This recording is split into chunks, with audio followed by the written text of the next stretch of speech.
We used to rent a cottage when I was a kid and just hang out there, and there was no TV or anything, and we'd have a campfire, and those are like the best times of my life. So this movie comes to us from Richard Curtis, who is beloved, I think, globally for Love Actually. Do you have any memories of seeing that movie? Any special kind of moments with that film? I just know it's that one that you, whatever you're doing, if it's on, you stop doing it and you watch it. No, Right. You know, even if you really have something else to do, and it just sucks you in. And you know, there's just so many moments, like the moment when Keira Knightley runs out on the street, and she gets in the kit. Every time. The premise was kind of inspired by a conversation he had about how you would spend your last 24 hours. So what would that day look like for you?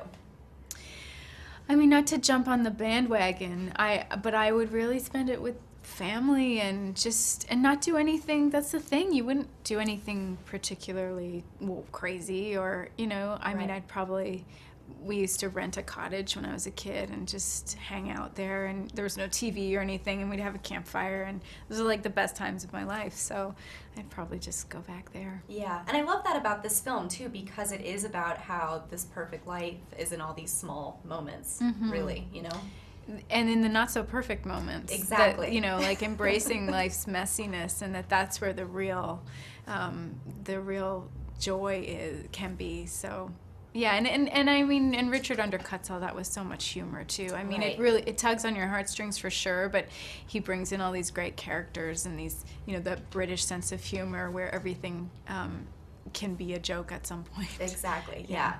And then Donald's character in this movie kind of uses time travel for two purposes: to go back and kind of fix things, especially for the people he loves, and then also to relive really great moments. So which would you be most tempted to do? Oh, probably the fixing part makes me nervous. Every movie I've ever seen that never works out well. It's like the butterfly effect. You just can't change anything. But to relive stuff would be great, you know, to just go back and just have it all over again. Yeah.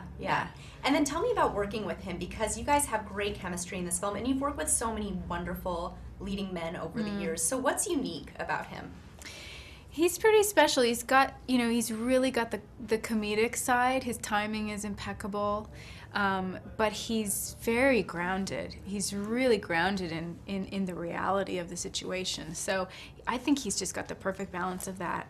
And it was also great to watch him age in this film. Yes. I thought he did that really. I've never seen anyone age quite that well in such a subtle way, without, you know, there weren't any tricks or anything like that. It was really came from the inside out, and he, you know, was this bumbling, gangly kind of kid, and then he grows into this wonderful, mature, loving adult man. And it was beautiful to watch that. Yeah. And what was it like when you guys first met?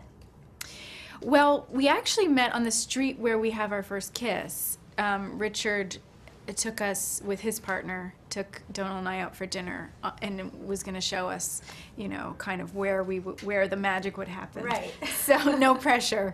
Yeah. So we went and we had shared a pizza or something, and just walked down the street, and it was really romantic. It was like out of the film.